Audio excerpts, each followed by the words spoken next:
Selamat siang kawan-kawan. Ini teman-teman pada kemana ini? Kok nggak datang zoomnya? Ya udah deh, nggak apa-apa karena nggak datang. Ya udah, nanti akan saya buat videonya. Mudah-mudahan teman-teman bisa mengulang videonya dan mudah-mudahan pembelajaran kita tidak terganggu ya. Nah ini kawan-kawan. Jadi terkait dengan pembelajaran pertemuan kedua setelah UTS, jadi kita membahas mengenai motivasi dan memimpin karyawan. Mungkin nanti teman-teman pada saat bekerja di perusahaan, tentunya nanti teman-teman punya bawahan ataupun punya atasan, punya rekan kerja, tentunya kawan-kawan harus bisa mengantisipasi atau bagaimana cara berperilaku dalam dunia kerja. Nah, setelah mempelajari bab ini nanti akan mampu untuk menguraikan sifat dan pentingnya kontrak psikologis dalam lingkungan pekerjaan. Lalu kemudian yang kedua, nanti Anda akan mendiskusikan pentingnya kepuasan kerja dan semangat karyawan dan merangkum peranan kedua hal tersebut dalam hubungan antar manusia di lingkungan kerja.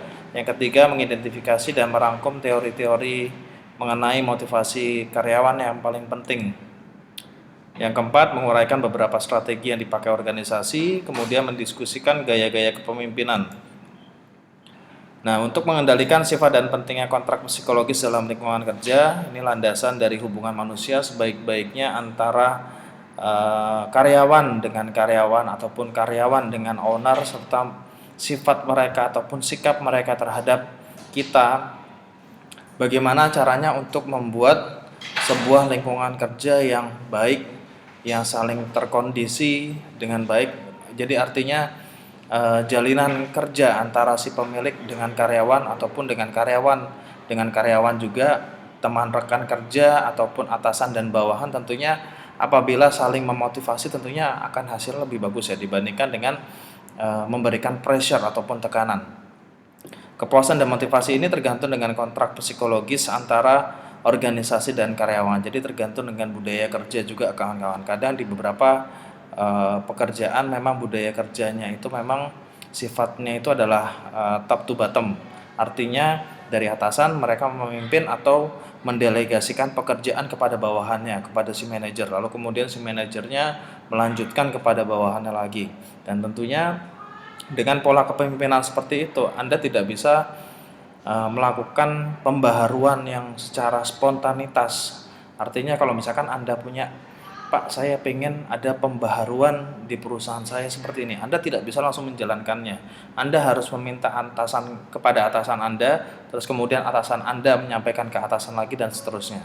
Model top to bottom. Jadi artinya yang paling atas kemudian yang ke bawah ya. Jadi kalau misalkan yang bawah ini ingin menyampaikan sesuatu, mereka harus ke atasnya dulu, lalu dari atasan Anda akan menyampaikan ke atas lagi dan seterusnya. Jadi tentunya akan lambat. Biasanya dengan pola kepemimpinan tersebut biasanya digunakan di perusahaan-perusahaan yang mereka padat karya. Jadi artinya dalam satu perusahaan itu orang yang bekerja di dalam satu perusahaan tersebut sangat banyak sekali, ataupun perusahaan fabrikasi ataupun perusahaan-perusahaan industri manufaktur. Nah, biasanya mereka menggunakan hal seperti itu. Jadi tidak mungkin mereka bisa atau mengajak diskusi kepada semua orang. Tentunya mereka memiliki satu tujuan ataupun mereka memiliki satu instruksi yang kemudian diteruskan oleh manajer-manajernya. Seperti itu ya. Terus kemudian mendiskusikan pentingnya kepuasan kerja dan semangat kerja karyawan dan merangkum peran keduanya dalam hubungan manusia di lingkungan kerja. Jadi kepuasan kerja itu adalah tingkatan kegembiraan yang didapatkan orang karena melakukan sebuah pekerjaan. Jika senang dengan pekerjaannya, maka mereka akan relatif puas. Karyawan yang puas mungkin memiliki semangat kerja yang tinggi. Keseluruhan sikap karyawan terhadap lingkungan kerja mereka. Semangat kerja mencerminkan seberapa jauh mereka memahami kebutuhan mereka tercapai dalam pekerjaan mereka. Teman-teman ingat, jadi alasan orang bekerja itu ada beberapa ya. Yang pertama itu adalah mencari uang, pasti ya. Kita bekerja pasti mencari uang. Yang kedua, mereka mencari pengalaman. Yang ketiga, mereka mencari pengakuan diri. Artinya saya ingin bekerja dalam suatu organisasi ataupun satu industri yang saya itu suka, saya punya passion di situ. Saya ingin membuktikan bahwa kemampuan saya itu lebih dibandingkan orang lain. Nah, mereka ingin dalam bentuk apresiasi. sehingga mereka itu punya semangat kerja, mereka punya tujuan dan sebagainya. Mereka yang punya tujuan untuk mencari uang pun juga sama. Saya membutuhkan ataupun saya kepala keluarga dan artinya saya butuh uang untuk membiayai kehidupan sehari-hari atau menjadi tulang punggung di keluarga saya. Artinya saya harus semangat bekerja. Jadi ada beberapa hal ya, dan itu memang tiap eh, pencapaian terhadap kepuasan kerja itu beda-beda, tergantung dengan masing-masing orang. Ada orang yang tadi saya bilang dia berpikir mencari eh, apa uang dalam bekerja, ada yang mencari apresiasi dan sebagainya ya. Terus kemudian pentingnya, ini kalau misalkan karyawan yang puas memiliki semangat yang tinggi dalam banyak hal membawa organisasi dalam keuntungan. Tentunya kalau semakin banyak orang yang bekerjanya semakin puas, mereka bekerjanya semakin nyaman dalam kondisi yang betul-betul kondusif, artinya mereka dalam melakukan pekerjaan pun tentunya akan maksimal.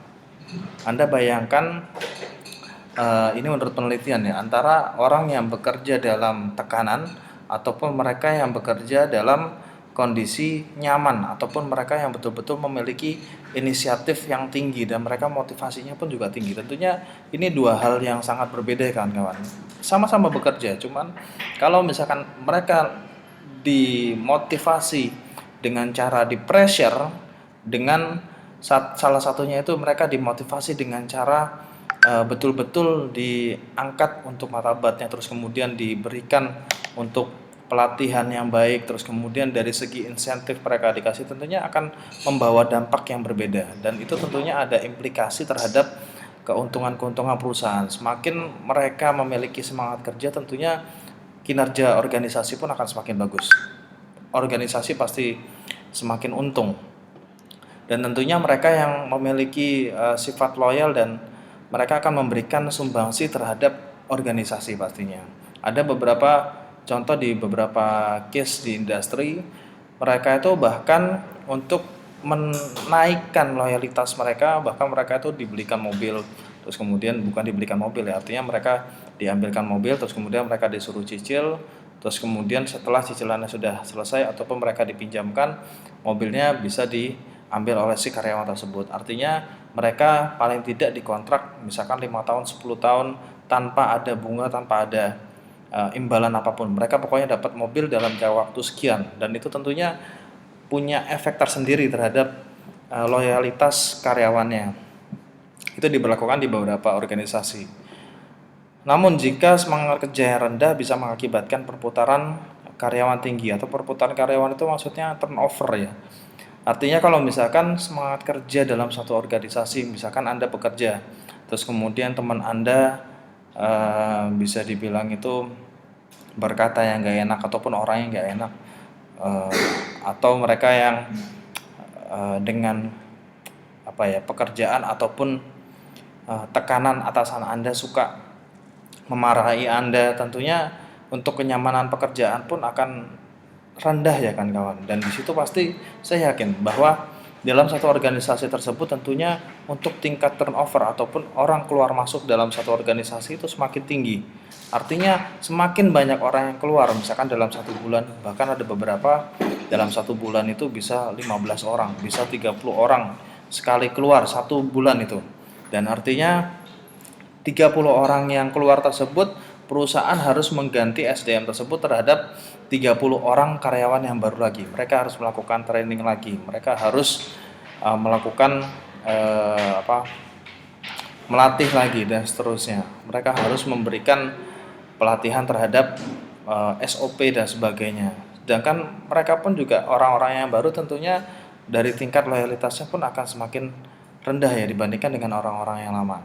Nah, tentunya itu sangat-sangat berbeda kawan-kawan. Jadi kalau misalkan dalam satu organisasi semakin turnovernya semakin tinggi, artinya bisa dikatakan bahwa ada yang salah dengan perusahaan tersebut. Maka ada konflik ataupun ada beberapa hal yang mungkin menyebabkan orang itu bisa keluar masuk dalam satu organisasi, apalagi dengan jumlah yang besar. Nah, terus kemudian tingkat perputaran yang tinggi mengakibatkan gangguan terhadap jadwal produksi. Tentunya kalau misalkan orang semakin sering keluar masuk dalam satu organisasi, apalagi di perusahaan fabrikasi, tentunya terkait dengan jadwal produksi, misalkan bagian produksi ini yang paling sering itu bagian produksi ya. Kalau misalkan dalam satu bagian staff itu mungkin yang keluar sekitar 5 orang atau 3 orang keluar dalam 1 bulan. Tapi kalau misalkan di bagian produksi itu bisa bisa banyak sekali ya, bisa 15 orang, bisa 20 orang, bisa 30 orang. Artinya penjadwalan terhadap produksi kinerja, misalkan ada orang yang mengoperasikan terhadap satu mesin tertentu, mereka keluar, ataupun bagian orang yang men-setting untuk mesin tersebut keluar, tentunya ini akan mengganggu jadwal produksi kawan-kawan. Lalu kemudian biaya pelatihan ulang yang tinggi, artinya kalau misalkan satu karyawan itu kita sudah berikan pelatihan mereka, kita sudah berikan training ataupun berikan terhadap karyawan mereka, tentunya ketika mereka keluar itu kita kan harus melatih lagi orang, dan tentunya itu ada budget lagi, butuh waktu juga, dan tentunya endingnya itu adalah produktivitas terhadap perusahaan mereka tentunya akan berkurang. Terus kemudian mengidentifikasi dan merangkum teori motivasi karyawan, ini yang paling penting juga kawan-kawan. Jadi motivasi itu adalah seperangkat kekuatan yang menyebabkan orang berperilaku dengan cara tertentu. Jadi ada McGregor ini mengklasifikasikan keyakinan tentang perilaku manusia menjadi 2 perangkat asumsi.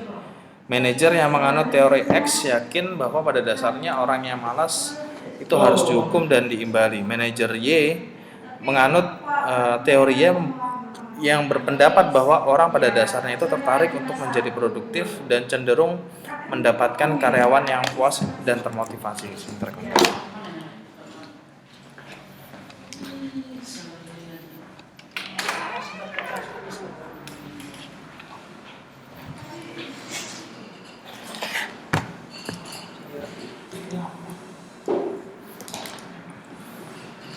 Nah, ini jadi ada 2 teori kawan-kawan ya, ada teori X dan teori Y. Dan tentunya ya, artinya gini, bahasa gampangnya kalau misalkan teori X itu kalau seandainya ada karyawan melakukan kesalahan, dia harus dihukum, dia harus di punishment, dia harus potong gaji, dia harus dikasih SP dan sebagainya. Tapi kalau teori Y ini justru dia berpikir bahwa setiap orang itu punya potensi masing-masing. Mereka ketika bekerja dalam suatu organisasi, dia itu pada dasarnya dia pasti suka dalam pekerjaan tersebut. Nah, tinggal kita cara memotivasinya itu bagaimana. Nah, ini gambarnya ya. Jadi ada table. Jadi ada teori X dan teori Y. Jadi kalau misalkan orang malas itu artinya orang itu tidak memiliki ambisi, tidak suka tanggung jawab. Orangnya itu mementingkan diri sendiri, orang yang menentang perubahan, orang yang mudah dihasut dan tidak pintar dan sebagainya. Ini teori X itu ibaratnya dia menyatakan bahwa kalau misalkan orang sudah malas ataupun dia tidak suka dalam pekerjaan dia, ini sudah pasti masuk ke teori X ini. Dia berpikir ya udah langsung buang aja. Ada lagi teori Y. Jadi orang itu sebetulnya itu ada loh, kalau misalkan bisa dimotivasi, bisa diajak diskusi, mereka itu bisa menjadi orang-orang yang terbaik. Mereka bisa jadi orang yang energik. Dia bisa berambisi dan mencari tanggung jawab yang lebih bagi perusahaan. Artinya kalau misalkan mereka dikasih tugas, mereka justru mau ngambil. Ada pekerjaan apa, mereka mau ngambil tanggung jawab. Jadi bukan berarti mungkin nanti kalau Anda bekerja nanti suatu saat, ataupun bagi yang sudah bekerja, saya yakin bahwa Anda pasti merasakan bahwa beberapa orang, Pak, saya ingin bekerja di suatu perusahaan itu, intinya yang menjadi job desk saya aja. Kalau yang bukan job desk saya, maka saya nggak mau ambil tanggung jawab, takutnya malah salah dan sebagainya. Terus kemudian orang dapat menjadi tidak mementingkan diri sendiri. Artinya orang ketika dimotivasi, dikasih pengertian ataupun diberikan untuk value dalam suatu perusahaan itu, justru mereka bisa sadar bahwa dalam satu perusahaan itu sebetulnya mereka itu nggak bekerja secara sendirian. Mereka itu bekerja secara kelompok. Artinya kalau nggak ada saya, perusahaan nggak bisa jalan. Kalau misalkan nggak ada si B, perusahaan juga nggak bisa jalan. Kalau nggak ada orang si C, perusahaan juga nggak bisa jalan. Artinya bukan saya saja yang penting, tapi ada orang lain yang betul-betul penting dan memiliki peran terhadap suatu organisasi tersebut. Terus kemudian teori ini mengungkapkan bahwa orang itu pasti ingin menyumbangkan atau memberikan sumbangsi terhadap suatu perusahaan, baik itu dari segi pertumbuhan bisnisnya, memberikan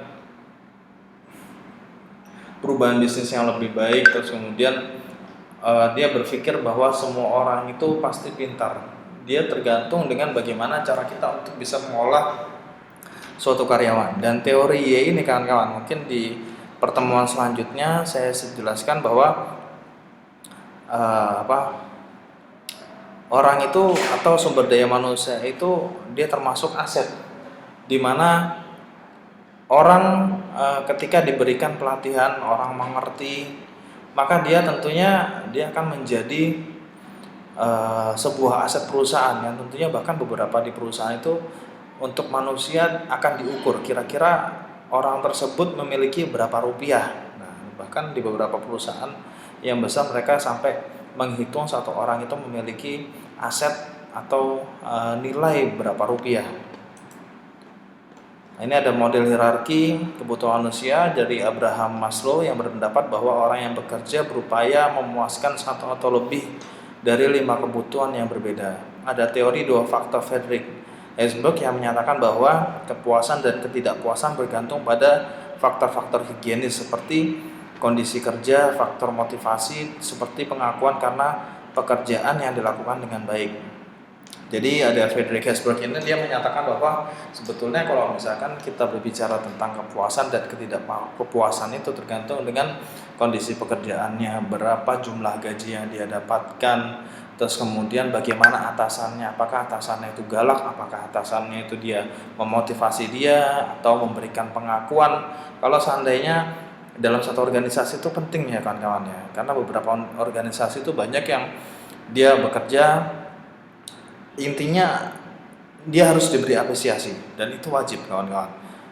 Anda misalkan, saya kasih contoh, Anda misalkan dalam suatu pekerjaan Anda berusaha dengan baik, walaupun kita nggak melihat hasilnya, tapi Anda paling nggak udah berusaha secara maksimal, berusaha dengan baik dengan segenap kemampuan Anda, tapi hasilnya mungkin kurang baik ataupun hasilnya pun sangat baik. Jadi ada 2 pilihan, apakah itu mendapatkan hasil yang sangat baik ataupun yang biasa-biasa saja atau tidak baik. Nah, tentunya 2 hal tersebut harus diberikan pengakuan, diberikan penghargaan terhadap kinerja Anda. Apabila Anda dihargai, tentunya Anda dalam bekerja pasti akan jauh lebih baik lagi. Anda akan berusaha jauh lebih keras lagi. Sama misalkan Anda punya pasangan, terus kemudian pasangan Anda, ayo dong kapan-kapan masakin saya, misalkan masakin nasi goreng. Nah, terus kemudian pada saat Anda dimasakin, terus kemudian Anda bukannya mengapresiasi hasil jeripayahnya misalkan pacar Anda, tapi Anda bilang, wah rasanya gak enak.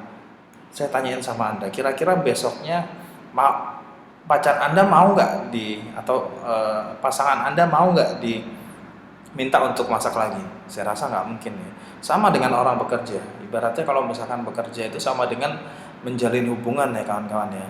Jadi artinya kalau misalkan kita sama, kalau misalkan pada saat saya dulu di pemasaran, jadi artinya kalau misalkan saya ingin mencari sebuah project ataupun saya ingin menghandle sebuah perusahaan ataupun owner, intinya saya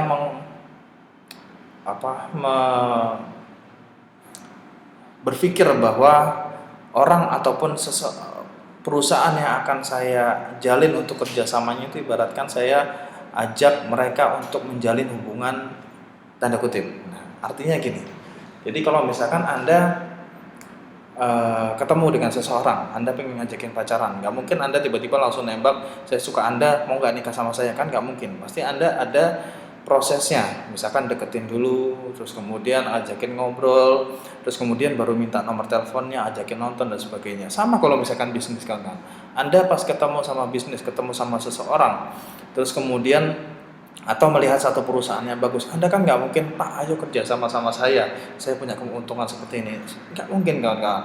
Tapi Anda mendekati secara personal, atau bahkan nanti kawan-kawan pada saat bekerja, misalkan ketemu dengan owner itu cara berpikirnya nggak seperti kita, bukan masalah keuntungan berapa mereka langsung ngeiyain, nggak seperti itu. Tapi beberapa owner yang saya temukan kawan-kawan itu justru mereka itu melihat dari karakter kita. Ini orang, dia kesukaannya apa, dia sama nggak kesukaan dengan kita, terus mereka jujur apa enggak. Jadi bukan masalah keuntungan, tapi masalah jujur atau enggak. Anda coba berpikir bahwa saya yakin persis bahwa orang yang namanya berusaha pasti minimal dia pernah ketipu atau minimal dia pernah mengalami kegagalan. Justru hal-hal yang seperti itu yang membuat mereka itu semakin was-was. Intinya saya nggak mau yang namanya saya bekerja sama dengan perusahaan ataupun saya bekerja sama dengan satu orang tertentu yang karakter orangnya seperti ini. Mereka pasti ada pemikiran seperti itu. Jadi mereka bukan berpikir bahwa keuntungan saja, tapi mereka justru berpikir tentang karakter dari orangnya tersebut. Dan pada saat Anda menjalin kerjasama dengan orang tersebut kan nggak mungkin langsung Anda tekan kontrak MOU terus kemudian langsung transaksi, enggak. Tapi Anda berusaha ngajakin ownernya, Pak, Bapak suka apa? Ayo kita main golf bareng, ayo kita sharing bareng. Nah terus kemudian baru di situ mulai pesan dulu, pesan mungkin nggak terlalu banyak, mungkin pesan satu lot dulu mungkin, satu lot, oke. Kita pesan, kita keluarin, nanti barangnya bagus, pembayarannya bagaimana? Oh pembayarannya itu bisa dicicil loh, bisa N30, artinya bisa dibayarkan setelah barang diterima 30 hari kemudian. Nah itu tentunya ada apa? Ada hal-hal tersebut yang kadang-kadang di luar dari barang, tapi tergantung dengan karakter tersebut ya. Nah ini ada contoh umumnya. Jadi yang tadi saya bilang, jadi kebutuhan orang bekerja itu sebetulnya, nah ini ya bentuknya adalah segitiga ini. Jadi yang paling sering adalah kebutuhan psikologis, baik fisik ya, kebutuhan fisik. Yang artinya mereka butuh gaji. Di mana gaji itu bisa dipergunakan, mereka bisa untuk membeli tempat tinggal, untuk bisa membeli kendaraan, mereka bisa membeli gadget dan sebagainya. Intinya kebutuhan-kebutuhan dari psikologis. Nah mereka paling banyak, nah ini yang paling banyak dan ini yang paling sedikit ya.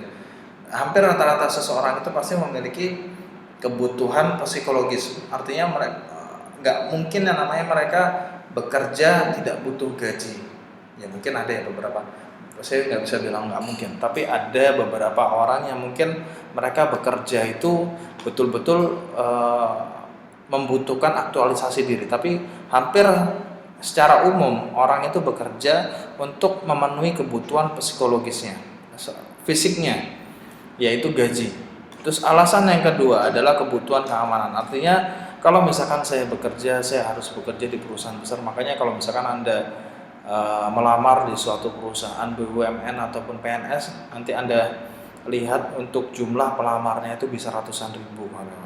Di kereta api yang dibutuhkan misalkan satu orang yang ngelamar satu posisi tersebut bisa 10.000 orang, artinya 1:10.000, dan itu wah kacau banget kan. Artinya kenapa orang berpikir ataupun orang itu bisa berbondong-bondong untuk mencari perusahaan BUMN ataupun PNS ataupun perusahaan-perusahaan yang multinasional, perusahaan besar, yang swasta yang besar. Artinya mereka tuh butuh keamanan atau butuh jaminan terhadap pensiunnya mereka. Mereka nggak mau yang namanya bekerja umur 40 mereka udah ditendang terus mereka harus cari pekerjaan lagi. Tentunya mereka pasti nggak mau kan. Jadi mereka butuh rencana pensiun atau minimal dalam perjalanan menuju pensiun itu mereka butuh stabilitas ataupun butuh beli A, ataupun mereka bisa menikah, mereka bisa membiayai untuk istrinya. Intinya mereka butuh stabilitas ataupun kondisi finance yang stabil. Yang artinya dari kebutuhan stabilitas ini tentunya akan berdampak atau berimplikasi terhadap kebutuhan sosial. Saya pada saat misalkan Anda nanti bekerja terus kemudian Anda bertemu dengan teman Anda, pasti ditanyain Anda bekerja di mana, ataupun Anda misalkan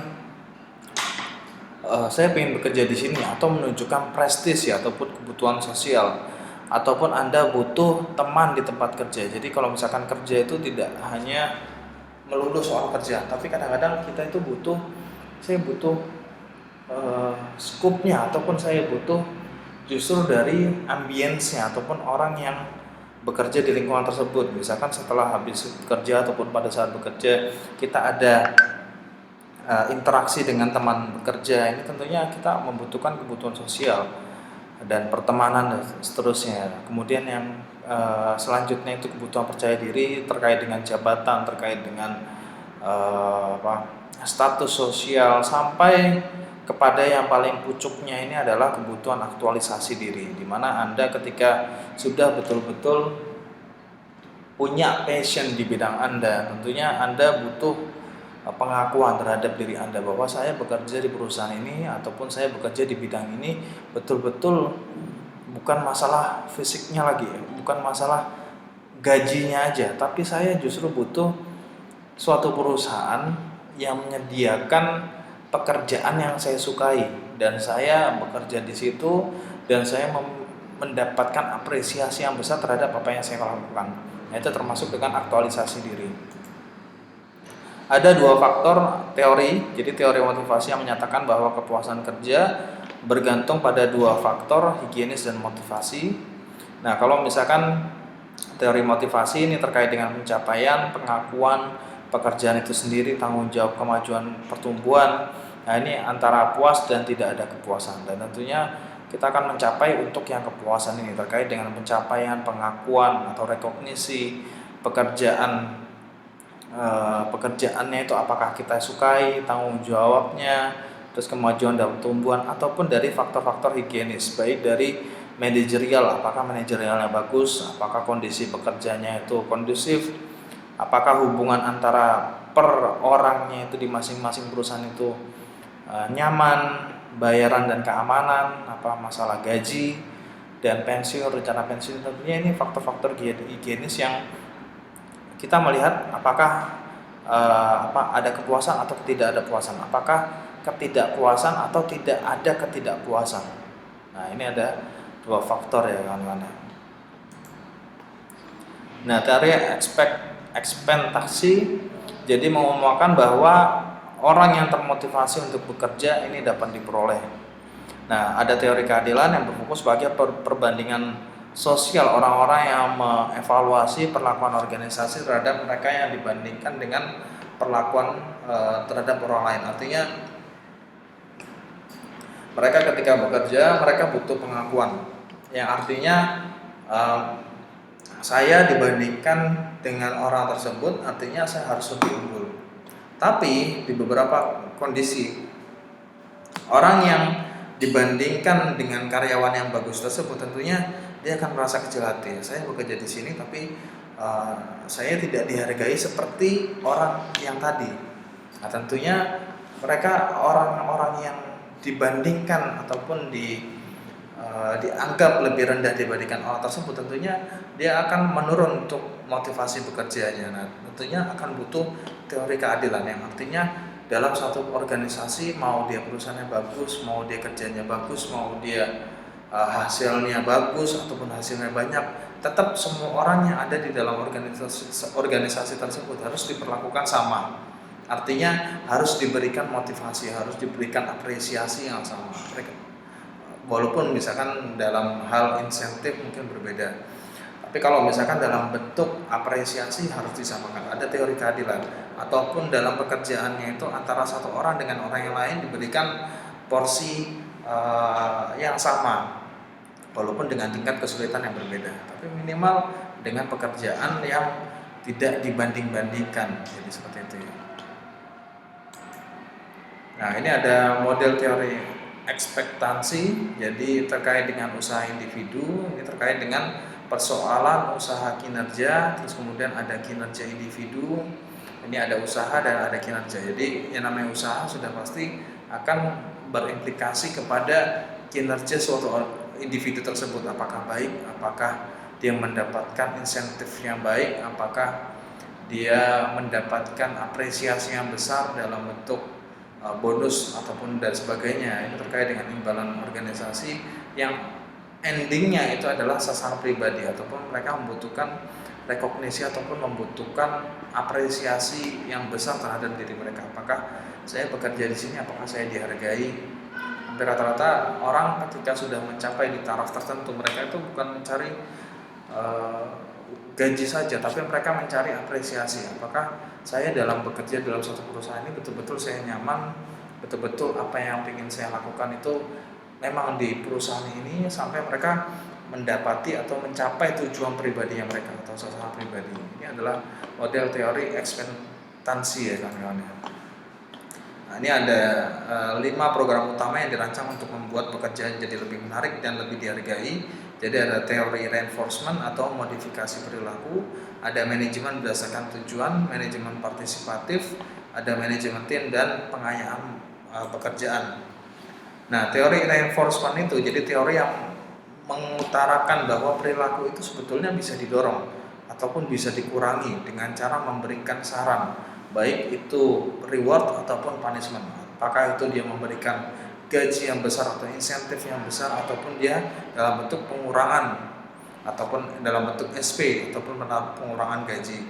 Kalau misalkan manajemen berdasarkan tujuan, serangkaian prosedur yang mencakup manajer dan bawahannya dalam menetapkan sasaran dan mengevaluasi kemajuan.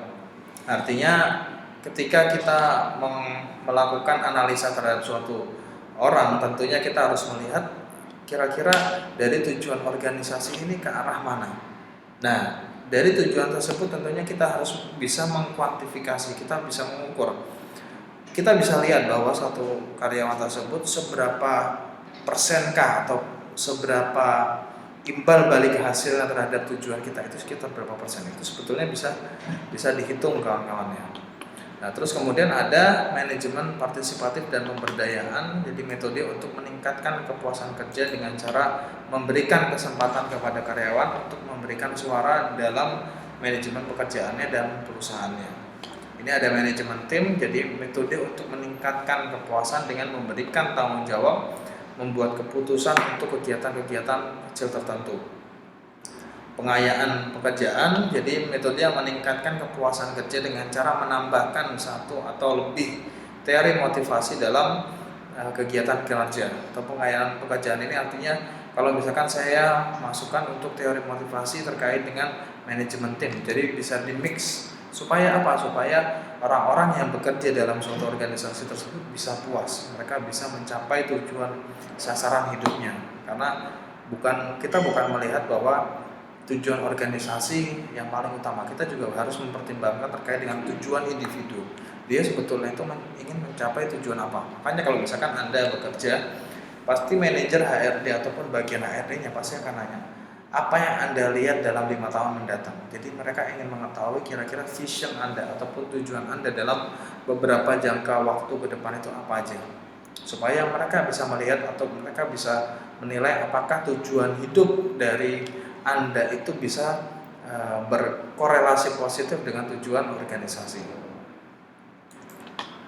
Nah, dengan merestrukturisasi pekerjaan demi mencapai kecocokan, ini yang lebih memuaskan antara pekerjaan dan pekerjanya mereka. Artinya orangnya dengan jenis pekerjaannya, apakah dia sesuai atau enggak, apakah jenis pekerjaan mereka itu sesuai dengan gajinya. Nah, tentunya ada harus direstrukturisasi ya, artinya harus betul-betul dibentuk kira-kira mana yang harus diperbaiki, mana yang harus ditingkatkan. Biasanya kalau dalam suatu perusahaan itu ada yang namanya ANJAP. Mungkin di pertemuan kemarin saya sudah jelaskan ya, ANJAP ya, analisa jabatan. Artinya kalau misalkan seseorang itu ataupun di beberapa bidang itu artinya mereka harus dianalisa. Kira-kira dalam suatu pekerjaan tersebut dia seberapa potensi ataupun seberapa resikonya pekerjaan ketika dilakukan pekerjaan tersebut. Terus kemudian apakah impact yang dihasilkan dari pekerjaan tersebut apakah berimplikasi terhadap tujuan organisasi, seberapa efek dari apa yang Anda lakukan, mungkin seperti itu. Ataupun pekerjaan Anda itu seberapa sulit atau seberapa kompleks, dan tentunya hal-hal yang tadi saya sebutkan itu tentunya akan melihat ataupun yang menjadi salah satu hal untuk kita mendesain sebuah pekerjaan yang cocok antara satu orang dengan orang tersebut.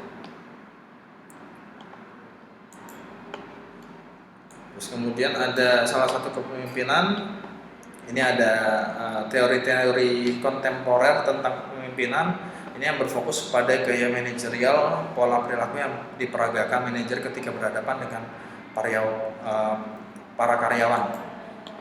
Ada autokratis, jadi gaya manajerial umum itu yang paling sering digunakan itu biasanya autokratis. Jadi gaya manajerial di mana manajer biasanya memberikan perintah dan mengharapkan mereka dipatuhi tanpa ragu-ragu. Alias manajer Anda ketika memberikan instruksi A, berarti Anda harus melakukan A. Jadi tidak ada kata A, kata B, kata C, itu tidak ada. Dan memang di beberapa manajemen, apakah itu salah? Sebetulnya tidak, karena ibaratnya Anda itu kalau Anda bekerja di suatu perusahaan, artinya Anda itu berada dalam satu kapal, di mana kapal tersebut ketika Anda tidak mematuhi instruksi dari si pemilik kapal, tentunya kondisi dalam kapal tersebut akan gonjang-ganjing. Kalau misalkan mereka kena badai, tentunya akan bisa roboh dalam seketika ya. Dan tentunya kalau misalkan di manajerial ini sangat penting ya. Ada beberapa jabatan-jabatan ataupun misalkan di bagian produksi. Di bagian produksi autokratis itu memang sangat dibutuhkan. Artinya kalau misalkan suatu manajer produksi, mereka menginstruksikan bahwa dalam 1 bulan target produksinya harus 10.000 lot misalkan. Artinya mau suka nggak suka, artinya itu harus tercapai, karena tujuan dari organisasi itu bagaimana cara untuk masing-masing karyawan atau cara untuk memanage sikap manajer produksi tersebut untuk mencapai tujuan organisasi. Makanya dibutuhkan sikap autokratis ini. Nah, yang kedua, ini memang agak tidak lazim kawan-kawan. Ini terkait dengan demokratis. Jadi gaya manajerial di mana manajer ini meminta masukan dari bawahannya sebelum membuat keputusan. Ini terkait dengan gaya kepemimpinan demokratis. Biasanya pemakaiannya di mana, Pak? Untuk yang demokratis ini biasanya di perusahaan-perusahaan yang memiliki karyawan ataupun SDM yang berkualifikasi tinggi ataupun mereka punya pendidikan yang tinggi, misalkan di perusahaan konsultan, kemudian di perusahaan auditor ataupun di perusahaan-perusahaan yang mereka pada dasarnya itu mereka memiliki kompetensi yang tinggi ataupun yang di luar rata-rata. Nah, tentunya ketika si owner ataupun manajerial ingin meminta atau membuat sebuah keputusan, mereka harus tanya dulu kepada expertnya. Nah, misalkan kayak dulu pada saat saya bekerja di konsultan, misalkan ada konsultan itu kan artinya mereka bisa membuat keputusan di klien pada saat itu. Mereka nggak perlu yang namanya tanya kepada manajer, Pak saya harus seperti ini, bagaimana kondisinya, apa saya boleh begini. Mereka nggak perlu tanya seperti itu. Mereka langsung bisa mengeksekusi pemikiran mereka ataupun pendapat mereka pada saat itu. Apakah itu terlepas betul atau salah, mereka bisa memberikan keputusan itu saat itu juga. Artinya mereka nggak perlu konfirmasi dari atasan. Dan itu memang diperbolehkan di beberapa organisasi. Misalkan di kantor pengacara, kantor pengacara tentunya mereka kan semuanya punya kualifikasi yang tinggi. Mereka artinya punya kompetensi. Dan bayangkan apabila ada beberapa kasus dan mereka butuh persetujuan, Pak boleh seperti ini nggak? Boleh nggak saya pada saat kasus saya memberikan untuk pembelaan seperti ini? Nah, tentunya kan nggak mungkin ya kawan-kawan ya. Nah, di mana Anda harus mempunyai gaya manajerial ataupun Anda punya keputusan Anda sendiri. Nah, tentunya untuk yang demokratis ini ada beberapa perusahaan memang seperti itu ya. Biasanya di beberapa perusahaan yang telah saya sebutkan tadi. Ada lagi yang wewenang penuh, jadi gaya manajerial di mana manajer mampu berperan sebagai penasihat terhadap bawahannya yang diperbolehkan membuat keputusan. Yang membuat keputusan sendiri. Nah, artinya manajerial ini wewenang penuhnya akan diberikan oleh si manajer dan akan diberikan kepada orang-orang yang memegang kekuasaan secara penuh ataupun orang-orang yang didelegasikan, misalkan karyawan, misalkan yang tadi saya bilang, misalkan ada konsultan, artinya dia diberikan wewenang penuh untuk bisa mengambil ataupun membuat sebuah keputusan. Ini memberikan wewenang penuh. Dan manajerial itu berfungsi untuk mengatur kira-kira dalam suatu organisasi mana yang boleh, mana yang tidak. Artinya kalau misalkan selama ini tidak di luar dari garis koridor, artinya dia boleh saja menentukan sebuah keputusan.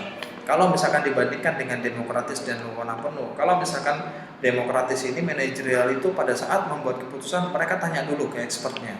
Tapi kalau misalkan wewenang penuh, artinya si manajer ini langsung bisa memberikan atau bisa jedok palu bahwa ini Anda bisa melakukan seperti ini, terserah, ataupun dari bawahan Anda langsung bisa menentukan keputusan. Nah, itu memberikan wewenang penuh. Kalau demokratis tetap dari bawahannya memberikan saran, tetap artinya dari manajerialnya itu yang tetap dia mempertimbangkan dari masukan-masukan tersebut untuk mengambil sebuah keputusan yang lebih baik. Nah, ini gaya-gaya kepemimpinan. Jadi akhir-akhir ini manajer mulai menerapkan pendekatan kontingensi. Jadi pendekatan gaya manajerial yang berkeyakinan bahwa perilaku manajerial yang tepat terhadap segala situasi tergantung dengan elemen-elemen unik pada situasi tersebut. Jadi artinya gini kan, nah, kalau misalkan di perusahaan beberapa itu memang kita tidak bisa pukul rata apakah harus tipe kepemimpinan kontingensi, demokratis ataupun wewenang penuh. Jadi beberapa kondisi malah ada beberapa, misalkan di bagian organisasi kan banyak ya kan, atau kita ngambil contohnya itu di perusahaan manufaktur.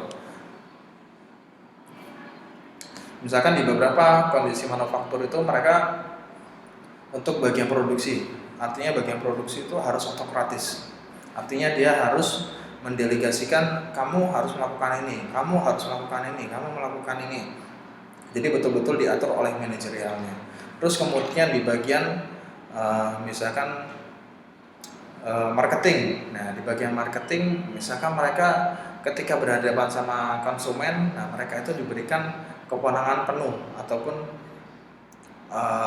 ada beberapa, kalau misalkan di perbankan ataupun beberapa perusahaan mereka ada sektor-sektornya. Artinya si marketing ini artinya dia punya kompetensi ataupun dia punya keahlian di masing-masing area tersebut. Ketika si manajer itu ingin membuat suatu keputusan, maka mereka harus bisa bertanya terhadap si marketing ini. Jadi artinya bisa dibuat untuk yang demokratis. Jadi bisa ditanyakan kepada si bagian marketing ataupun di bagian misalkan bagian desain ataupun di bagian R&D, research and development. Jadi beberapa perusahaan, bukan beberapa perusahaan, hampir rata-rata perusahaan manufaktur itu mereka pasti ada R&D, research and development. Kalau misalkan mereka menerapkan ISO 9001 itu masuk ke di klausul 8 ya kawan-kawan. Artinya di setiap organisasi mereka harus wajib ada R&D-nya, harus ada research and development-nya. Nah, di bagian research and development itu mereka dibebaskan, mereka diperbolehkan membuat sebuah desain apapun, yang penting kreatif, yang penting untuk meningkatkan penjualan, mereka dibebaskan. Artinya mereka diberikan kewenangan yang penuh. Nah, itu bisa masuk ke bagian yang ketiga sini kawan-kawan, di kewenangan penuh. Jadi misalkan yang tadi saya jelaskan di bagian produksi, mereka menerapkan gaya manajerial otokratis. Di bagian marketing dia menerapkan gaya manajerial demokratis. Terus kemudian di bagian R&D ataupun research and development mereka diberikan gaya pemimpinan yang wewenang penuh. Itu masih di dalam satu konteks satu perusahaan. Apakah boleh diperbolehkan seperti itu? Boleh, nggak masalah. Tergantung dengan elemen-elemen yang unik dari situasi tertentu. Ini yang masalah terkait dengan kontingensi. Jadi nggak harus atau nggak saklek bahwa satu perusahaan itu harus seperti ini. Nah, itu tidak harus ya. Jadi banyak perusahaan-perusahaan yang menerapkan untuk pendekatan kontingensi ini. Oke, mungkin perkuliahan saya sampai sini. Mohon bisa dipelajari kawan-kawan ya. Terima kasih. Assalamualaikum warahmatullahi wabarakatuh.